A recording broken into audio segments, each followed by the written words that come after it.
با درود به شما بینندگان عزیز، نوید محمدزاده هستم با یه زنگ سلامت دیگه در خدمتتون. امیدوارم که همیشه شاد و تندرست باشید. در اول برنامه بنده هم به نوبه خودم سال نو باستانی را به شما بینندگان عزیز تبریک عرض می کنم و آرزو دارم که سال 1402 سالی پر از شادی و پیروزی برای مردم عزیزمون باشه و بعد از پشت سر گذاشتن چندین ماه اعتراضات سخت و مجروح شدن و جان باختن تعداد زیادی از هموطنان عزیزمان، هرچند امسال متاسفانه نمیتونیم اونچنان که باید و شاید به جشن و شادی بپردازیم، ولی خب باز هم سال نو همیشه شروع تحول و سرآغاز یک زندگی خوب و با اهداف جدید و امیدوارم که به همین مناسبت شما عزیزانم ضمن تحولات فکری که در جامعه ما به سرعت در حال انجام هست بتونید یک نوع هدف گذاری کنید برای سال آینده و بر مبنای اهداف خوب بتونید ضمن مشارکت در فعالیت‌ها و در واقع وظایفی که همه ما در راه کمک به وطن و میهنمون داریم بتونیم به زندگی و سلامتی شخصی هم برسیم. پس ضمن تبریک سال 1402 به شما عزیزان، امیدوارم که امسال هم سالی پر از سلامتی برای تک تک شما عزیزان باشه و بتونیم با کمک همدیگه یک مدیریت خوبی برای سلامتی بدنمون داشته باشیم. خب بنده در این ایام سال نو در این برنامه میخوام یک نگاهی به برنامه‌های زنگ سلامت داشته باشیم برای شما عزیزانی که تازگی به جمع ما پیوستین یا عزیزانی که در طی 7-8 سال بیننده برنامه زنگ سلامت بودین. واقعا یک سری خاطراتی برای بنده درست شده، یک سری نکاتی را به من گفتین، یک سری پیام‌هایی را دادین که واقعا هر چقدر از شما تشکر بکنم نمیتونم این لطف شما رو جبران بکنم.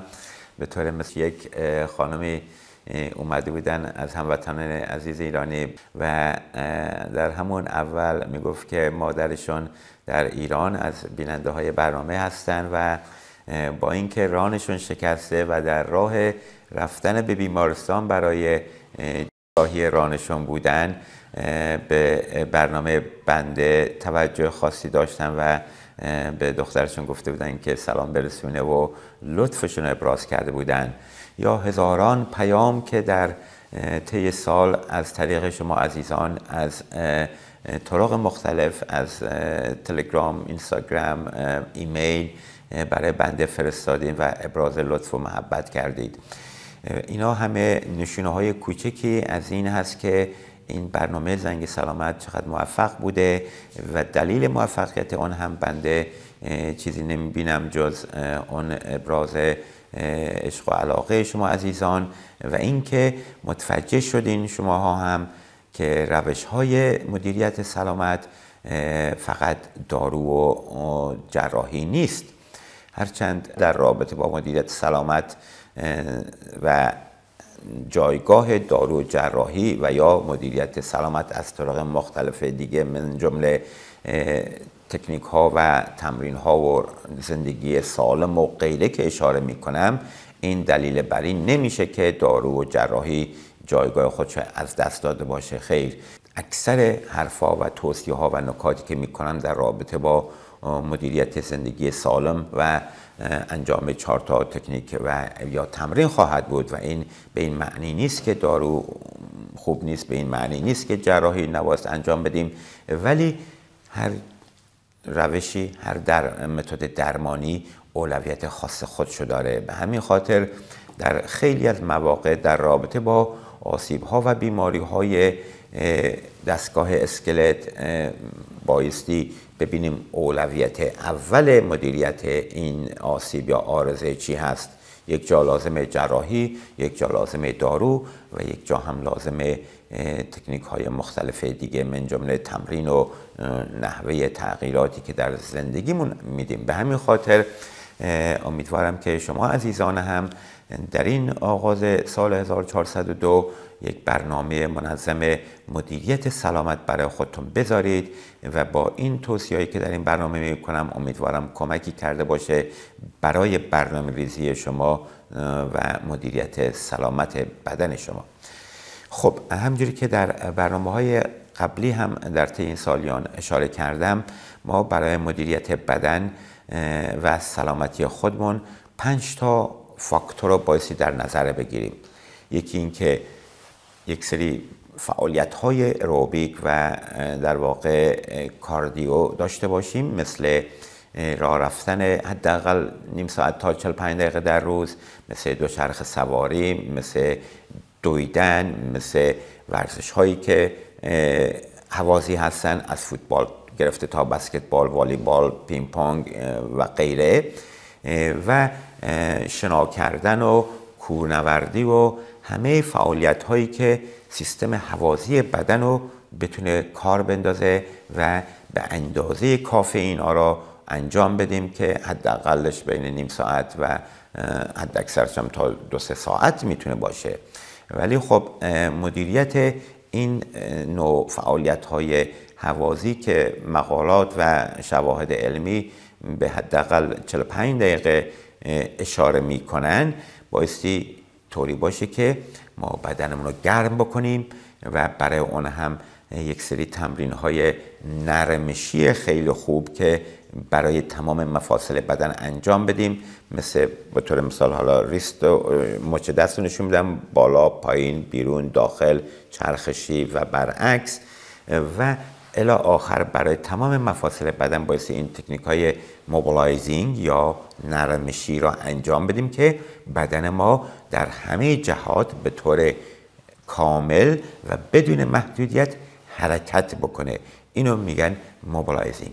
بعد اینا رو انجام میدین، اون تمرین های هوازیتون رو انجام میدین و بعد به یه سری کششی ها که باز اون بافت ها رو به طول اصلیشون برگردونه، بر فرضی که دویده 1 ساعت یا یکی کوهنوردی کرده، خب یه سری ماچ‌های مثل ساق پا یا تاندون آشیل تحت فشار خیلی زیاد بودن، به همون خاطر اونو بایستی کش بیاریم که هم اون لاکتیک اسید و مواد زائدی که موقع تولید انرژی ترشح شدن رو ما بیرون بیاریم از بافت و همین که اون بافت طولش کوتاه نشه.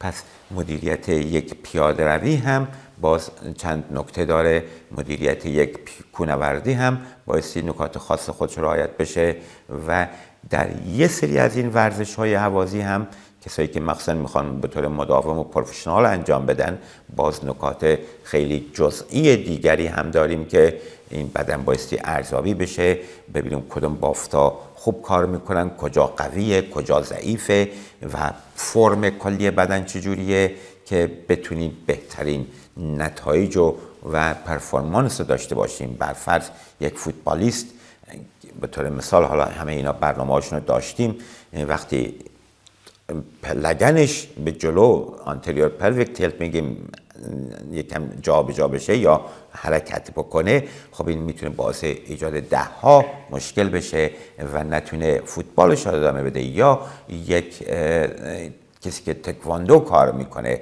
وقتی مینیسک زانوش آسیب ببینه، خب به خاطر عدم ثبات یا مشکلات دیگه میتونه باعث پیشرفتش در اون ورزش بشه و الی آخر تا به کشتیگیر میرسیم که اگه تمرین ثبات کمر خوب نداشته باشه میتونه دیسک کمرش آسیب ببینه که خیلی از کشتیگیران عزیز رو میشناسیم که دیسک کمر مشکل دارن یا نمیدونم زانو مشکل دارن، گردن مشکل دارن. پس ورزش های هوازی هم نیاز به مدیریت دارن و برای همین بنده توصیه میکنم که حتی اینجا با انجمن فیزیوتراپی اینجا بنده بارها صحبت کردم و توصیه کردم در مجمع های مختلف که امیدواریم فیزیوتراپی طوری بشه که هر 6 ماه یه بار همه جای دنیا مردم میتونن برن برای یک معاینه و یا یک چکاپ، در واقع مثل همونجوری که برای دندان پزشکی اینجاها رسمه هر 6 ماه یه بار بایستی بریم برای چکاپ. به هر حال این در رابطه با مسائل هوازی و ورزش‌های هوازی که چند نکته لازم بود اشاره بکنم. از اون 5 فاکتوری که گفتم 4 فاکتور میمونه. یکی دامنه حرکتی که باز اشاره کردم همه مفاصل در همه جا حرکت داشته باشن. یکی قدرت مایچه هاست یا مقاومت بافت‌ها که بر فرض شما میرین خرید یه پلاستیک 5 کیلویی یا یک کیسه برنج 10 کیلو رو بایستی بلند کنین بیارین تو ماشین بذارین، کمر درد نگیرین یا شونتون درد نگیره. پس بدن ما برای توانایی انجام کارها به یک سری قدرت و مقاومت بافت نیاز داره که اگه کافی نباشه آسیب پیدا میکنه و بعضی وقتا هم دوستان دیدین که یه آسیب جزئی کمر میتونه وخیم بشه و 2 سال 3 سال یه نفر رو بندازه زمین، نتونه بره سر کار، مسائل روحی روانی و غیره. پس قدرت خیلی مهمه تو بدن ما دوستان. بدن اگه قدرت نداشته باشه مرتب دچار آسیب میشه. مسئله بعدی ثبات هست یا استابیلیتی که بر مفصلی باعث یک مقدار ثبات کافی داشته باشه که شما باز از آسیب‌ها پیشگیری بکنید. به طور مثال وقتی که پیاده روی میکنید بایستی زانوی شما ثبات داشته باشه. وقتی که از پله میریم بالا میایم پایین ثبات میخواد. وقتی که میدوین روی یک پا میایین زمین بایستی ثبات داشته باشه. وقتی که یکی میپره باید ثبات داشته باشه زانوش یا کمرش. یا کشتیگیری که یکی رو میبره بالا و میزنه زمین، این نیاز به ثبات زانو و کمر و دهان مایچه دیگه است و مفصل دیگه است باز میخوام. پس ببینید ثبات همیشه لازمه. یه نفر تو ورزش‌های رزمی و یا حتی مسائل خیلی ساده دارین، شما رفتین بیرون از شهر پیاده روی میکنید، اگه ثبات نداشته باشه بدن شما یه پاتون میره توی چاله‌ای میتونه به خاطر عدم ثبات کافی یا مچ پاتون یا زانوتون آسیب ببینه.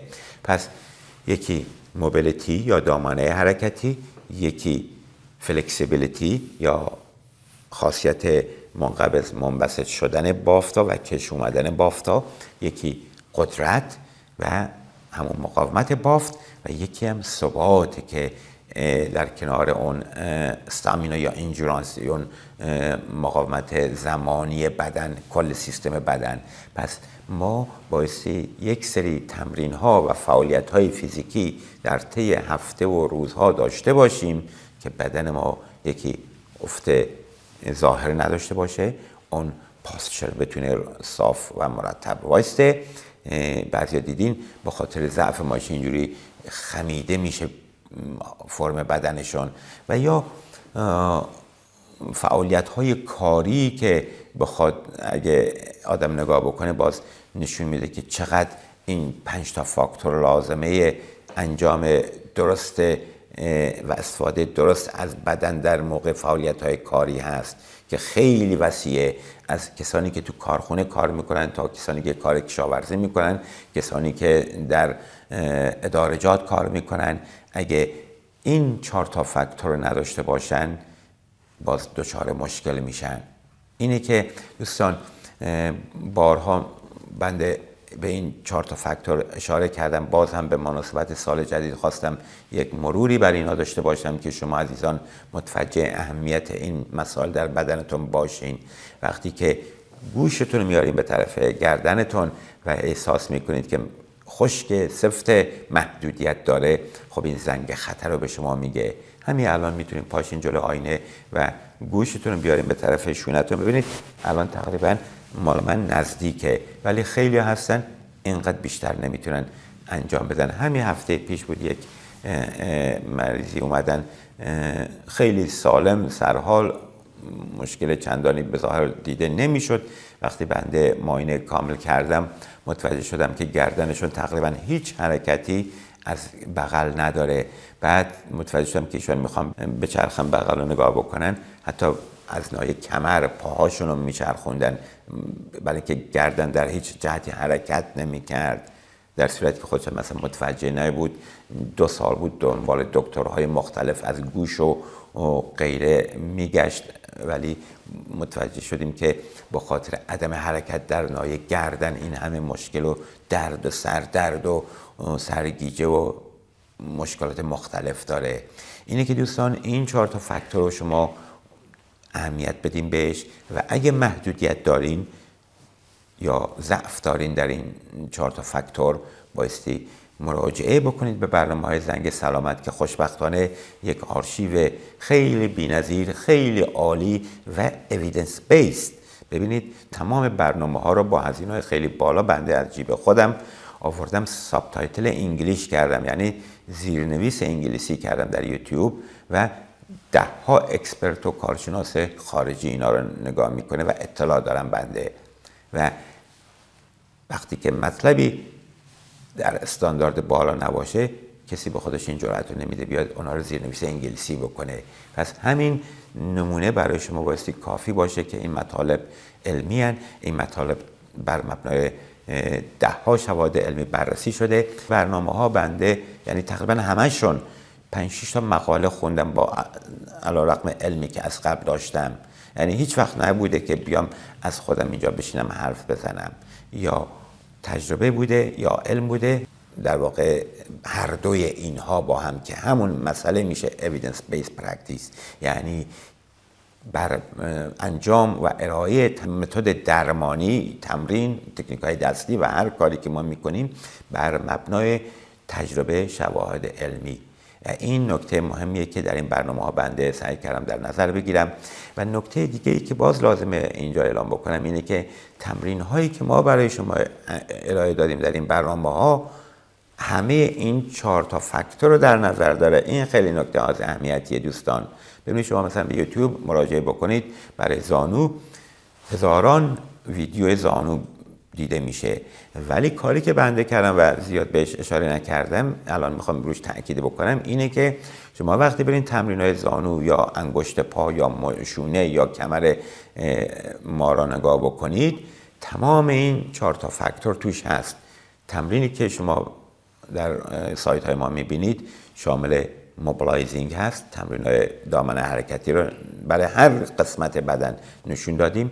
بعد تمرین‌های قدرت رو نشون دادیم که چطور قدرت بافت بره بالا. تمرین‌های ثبات توش حتما 1-2 تا هست و در همه کلیپ ها تمرین‌های مربوط به فلکسیبیلیتی و یا طول بافت رو هم درش داریم. پس فرقی که تمرین‌های ما با خیلی از تمرین‌های دیگه در سوشال میدیا و یوتیوب ها دارن اینه که تمرین‌های ما بر مبنای علمن و از همه مهمتر تمام این 4 فاکتور رو با هم در این تمرین‌ها ما برای شما گنجاندیم. به همین خاطر هم جواب میده دوستان تعداد پیام‌هایی که شماها برای بنده میفرستین و خوشبختانه از موفقیت این تمرین‌ها روی آسیب‌ها بیماریاتون فرستادین انقدر زیادی که بخوام بگم شاید فقط هر هفته یه برنامه در این مورد بتونیم بذاریم. اینه که بنده اینا رو فاکتور میگیرم و واقعا افتخار میکنم به شما عزیزان که این برنامه را انجام میدین. در اون سالهای اول خیلی کمتر انجام میدادن، ولی وقتی گایدلاین، وقتی استانداردها، وقتی مقالات آوردم برای شما بررسی کردم، وقتی این همه کارشناس برای شما آوردم مصاحبه کردم، متوجه شدین که این علمه و علم روزه، علم مدرن دنیاست که برای شما اینجا میگن. وقتی از کنفرانس ها، از مقالات جدید ارائه شده در کنفرانس ها برای شما گفتم، وقتی پیام های شما را دریافت کردم و در چند برنامه اونا را خوندم، باز شد که عزیزان دیگه زیادی انجام بدن. به هر حال دوستان، در اینکه این تمرین ها تأثیر دارن شک نکنید، در اینکه این تمرین ها مؤثرن مطمئن باشید، در اینکه اینا علمی هستن باز به طور قطعی به شما میگم که خاطرتون جمع باشه و در اینکه اینها جواب میدن به هیچ وجه شک نکنید. برای نمونه شما دوست عزیز، شما بیننده عزیز که الان درد دارید، شروع کنید از فردا تمرین زانو، تمرین کمر، تمرین شونه، هر جایتون که درد میکنه برید به آرشیو زنگ سلامت برنامه مربوطه رو پیدا بکنید. برای بعضی از جاهای بدن ما 10 ها برنامه داریم. باز بهتره که 2 تا 3 تاشون رو نگاه کنید و تمریناشون رو انجام بدین و اون موقع شاهد موفقیت و بهبودیتون خواهید شد. یک ایرادی که در بعضی از ما عزیزان هنوز من میبینم هست اینه که 2 دفعه تمرین انجام میدن و دیگه ول میکنن. دوستان تمرین اینجوری کار نمیکنه. توصیه‌ای که ما میکنیم در این برنامه‌ها طولانی مدتن و در واقع افراد سالم هم باید اینا رو انجام بدن برای پیشگیری.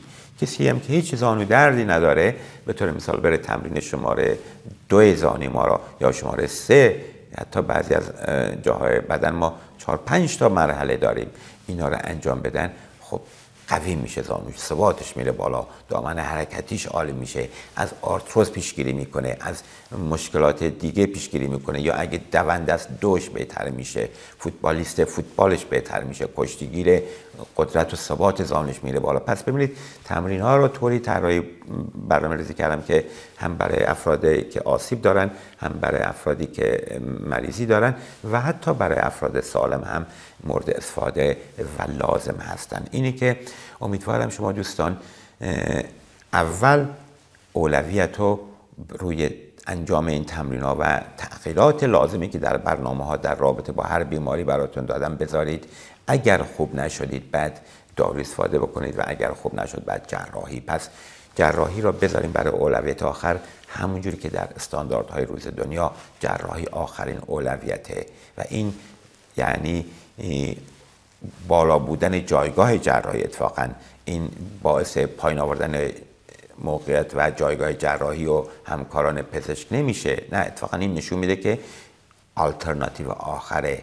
پس الان در اینجا اگه یکی کمردرد داشته باشه بلافاصله میره فیزیوتراپیست یا دکترش معرفی میکنه یا میره پیش متخصص، بعد میره پیش فیزیوتراپیست. از همه جا به فیزیوتراپیست ختم میشه. منتها فیزیوتراپیست باید استاندارد باشه، فیزیوتراپیست باید تکنیک منوال بلد باشه، بایستی کیر بکنه، اهمیت بده به بهبودی بیمارش و این استاندارد هاست که بایستی بره بالا در هر رشته‌ای، من جمله فیزیوتراپی که بایستی تک به تک باید بیمار انقدر انرژی و وقت بذاریم تا توی 5 جلسه اون بیمار رو خوب بکنیم.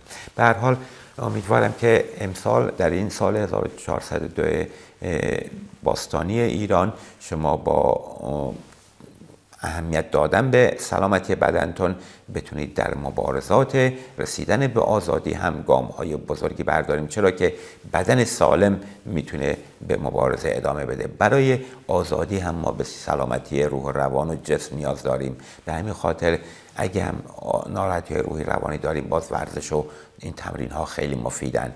پیاده‌روی خیلی مفیده، دو خیلی مفیده، کوهنوردی مفیده برای اینکه بتونیم مبارزه بکنیم با این حکومت جلاد.